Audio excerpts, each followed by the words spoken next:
आज हम बात करेंगे प्रतिभा पर्व के उपरांत भरे जाने वाले प्रपत्रों के विषय में। प्रतिभा पर्व के उपरांत मुख्य रूप से दो प्रपत्र भरे जाते हैं। पहला होता है शैक्षिक मूल्यांकन प्रपत्र, जिसमें हमारी शाला में जितने छात्र दर्ज हैं और जो प्रतिभा पर्व में सम्मिलित हुए हैं उन सभी छात्रों की जानकारी और छात्र ने जो विषयवार अंक प्राप्त किए हैं इसकी जानकारी इस प्रपत्र में हम फिल करते हैं। और दूसरा जो प्रपत्र इसमें होता है शैक्षिक मूल्यांकन प्रपत्र 2, जिसे हम डाटा एंट्री प्रपत्र भी बोलते हैं। और इस प्रपत्र में एकजाई जानकारी, हमारी शाला की एकजाई जानकारी कक्षावार हम दर्ज करते हैं। और इसके अतिरिक्त प्रतिभा पर्व में एक प्रपत्र और होता है जिसे सत्यापन प्रपत्र कहा जाता है, जिसमें सत्यापनकर्ता अधिकारी शाला की जो वास्तविक स्थिति है इसका सत्यापन करते हैं और इसकी जानकारी जो सत्यापन प्रपत्र है इसमें फिल करते हैं। लेकिन संभवतः हो सकता है कि इस सत्र में जो सत्र 2021-22 है इसमें सत्यापन प्रपत्र ना आए। अब हम बात करते हैं कि जो शैक्षिक मूल्यांकन प्रपत्र है इन्हें कैसे भरना है और कब तक भरना है। सबसे पहले हम बात करते हैं प्रपत्र 1 की। प्रपत्र 1 में प्रत्येक बच्चे की नामवार जानकारी रहती है और बच्चे ने विषयवार कितने अंक प्राप्त किया है इसकी जानकारी, प्लस इसमें ग्रेड, हमें जो अंक प्राप्त किया है इससे संबंधित ग्रेड हमें फिल करना होता है। और जो शैक्षिक मूल्यांकन प्रपत्र है वो कक्षावार प्राप्त होता है, जैसे कक्षा 1 व 2 के लिए अलग प्रपत्र, वहीं कक्षा 3 से 5 के लिए अलग प्रपत्र होता है। जैसे आप देख सकते हैं कक्षा 3 से 5 के लिए प्रपत्र है। इसी प्रकार कक्षा 6 से 8 का भी एक अलग प्रपत्र इसमें प्राप्त होता है। जैसे आप देख सकते हैं कक्षा 6 से 8 के लिए, जिसमें 6 विषयों की जानकारी फिल करना होता है। अब इस बार के प्रतिभा पर्व में जो अंक हैं प्रति विषय 50 अंक निर्धारित कर दिए गए हैं। अब 50 अंक में से छात्र ने कितने अंक प्राप्त किया है वो इस बॉक्स में फिल करना है। सपोज यहाँ से हम देखें कि 50 में यदि छात्र ने 35 अंक प्राप्त किया है तो 35 अंक का ग्रेड क्या होगा वो ग्रेड आपको यहाँ पर फिल करना होगा। अब ग्रेडिंग की यदि हम बात करें तो जो प्रपत्र हमें प्राप्त होंगे इन प्रपत्रों के लास्ट में ग्रेडिंग दी रहती है। जैसे हम बात करें, जैसे 35 अंक छात्र ने प्राप्त किया है 50 में से, तो 30 to 37.49 इसके बीच में छात्र ने अंक प्राप्त किया है तो ऐसे छात्रों का जो ग्रेड रहेगा वो बी रहेगा। तो इस प्रकार से इसमें ग्रेडिंग दी रहती है, साथ ही इसमें निर्देश भी दिए रहते हैं। अब जैसे एब्सेंट छात्र है यदि कोई, तो इस संबंध में भी निर्देश दिया गया है कि ऐसे छात्रों के समक्ष लाल स्याही से एब्सेंट अंकित किया जाए तथा उन्हें किसी भी ग्रेड में न जोड़ा जाए। और जो प्रपत्र 1 है इसी प्रपत्र के आधार पर प्रपत्र 2 तैयार किया जाता है। साथ ही इसमें हम देखेंगे कि छात्र के ओवरऑल अंक भी हमें फिल करना होता है। लास्ट में हम देखेंगे कि ओवरऑल महायोग, जैसे कक्षा 3 से 5 के लिए 4 विषयों का जो प्रतिभा पर इनका मूल्यांकन होगा तो 200 अंक इसमें पूर्णांक रहेंगे और 200 अंकों में से छात्र ने कितने अंक प्राप्त किया है वो आपको इसमें फिल करना है।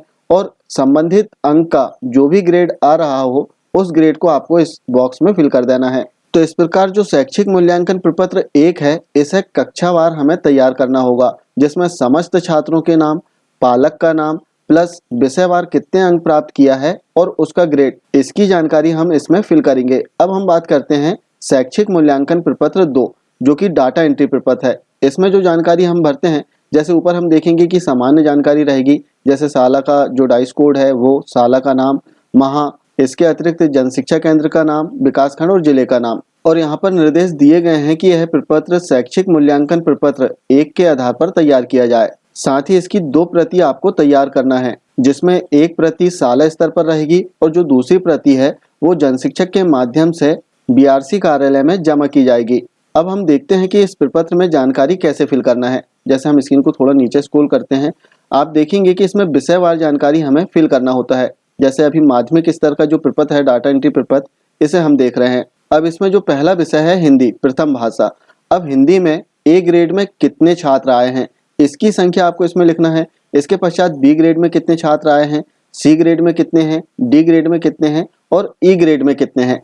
और संबंधित विषय का अध्यापन किस शिक्षक के द्वारा किया जाता है उस शिक्षक का नाम इसमें लिखना होगा। अब इसमें प्रश्न आता है कि जो ग्रेडिंग है A grade, B grade, C grade, D grade या ई ग्रेड, इसे हम कहाँ से काउंट करें। तो जो शैक्षिक मूल्यांकन प्रपत्र 1 है इसमें काउंट करने के लिए बताया गया है कि कैसे काउंट करना है। जैसे आप देख सकते हैं यहाँ पर ए से लेकर ई ग्रेड लिखा हुआ है, साथ में इसमें कॉलम भी बने हुए हैं जो कि विषयवार है। जैसे आप ऊपर देखेंगे कि ऊपर लिखा हुआ है हिंदी विषय और इसके पश्चात अंग्रेजी और गणित, तो 3 कॉलम दिए गए हैं चूंकि प्राथमिक स्तर का जो शैक्षिक मूल्यांकन प्रपत्र 1 है। अब यहाँ पर जो छात्रों के नाम हमने लिखे हैं, जैसे एक प्रपत्र में 30 छात्रों के नाम आ सकते हैं। अब इन 30 छात्रों में से ए ग्रेड के कितने छात्र हैं वो काउंट कर लेना है आपको यहाँ से। इसके उपरांत जितने भी छात्र आएंगे उसकी संख्या आपको यहाँ पर फिल कर देना है। इसके उपरांत बी ग्रेड के कितने छात्र हैं इन्हें काउंट कर लें और नीचे जो बी ग्रेड का कॉलम बना हुआ है यहाँ पर फिल कर दें। इसी प्रकार जो अन ग्रेड के छात्र हैं उनकी संख्या आप इसमें लिख दें। अब यहाँ पर सावधानी रखना है, जैसे आपने इस प्रपत्र में 20 छात्रों के नाम लिखे हैं, अर्थात आपकी शाला में संबंधित कक्षा में 20 छात्र ही है, तब यहाँ पर नीचे 20 छात्रों की ही ग्रेडिंग आएगी। जैसे आप टोटल ग्रेडिंग करेंगे, यहाँ ए से लेकर ई तक समस्त छात्रों का यदि टोटल करेंगे तो 20 से अधिक नहीं आना चाहिए। और दूसरी सावधानी हमें रखना है, जैसे इसमें कोई छात्र एब्सेंट है तब उसे किसी भी ग्रेड में आपको काउंट नहीं करना है, अर्थात वहां पर एब्सेंट लिखकर डैश कर देना है। और यहाँ पर जैसे आपने सपोज 21 छात्र हो गए आपके, तो एक छात्र एब्सेंट है तो यहाँ पर जो ग्रेडिंग की संख्या आएगी केवल 20 छात्रों की आएगी। अब प्रश्न आता है कि जो शैक्षिक मूल्यांकन प्रपत्र 2 है उसमें कैसे जानकारी फिल करना है, तो उसमें भी 20 छात्रों की ही, जो 20 छात्र उपस्थित हैं केवल इनकी जानकारी, इनकी संख्यात्मक जानकारी आएगी। जैसे हम प्रपत्र 2 देखते हैं जिसमें ऊपर हम एंट्री कर सकते हैं कि कक्षा में कुल दर्ज बच्चों की संख्या कितनी है।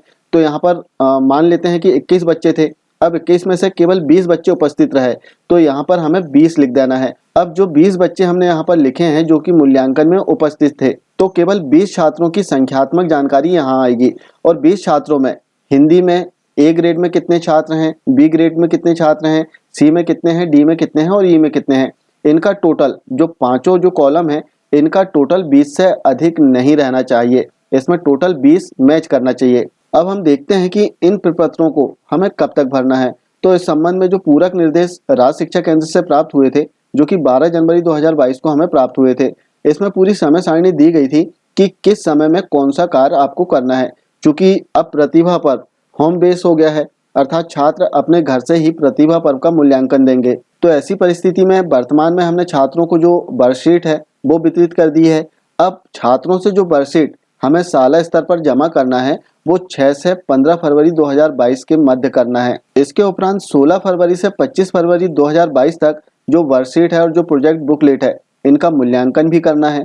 और मूल्यांकन कर लेने के उपरांत 25 फरवरी से 10 मार्च 2022 तक हमें शैक्षिक मूल्यांकन प्रपत्र भरना है और डाटा एंट्री करना है। डाटा एंट्री अर्थात एम शिक्षा मित्र में प्रतिभा पर्व की जो संख्यात्मक जानकारी है, प्रपत्र 1 व 2 की जानकारी, इसे फिल करना होता है। और इसके लिए जो समय अवधि दी गई है वो 25 फरवरी से 10 मार्च 2022 तक है।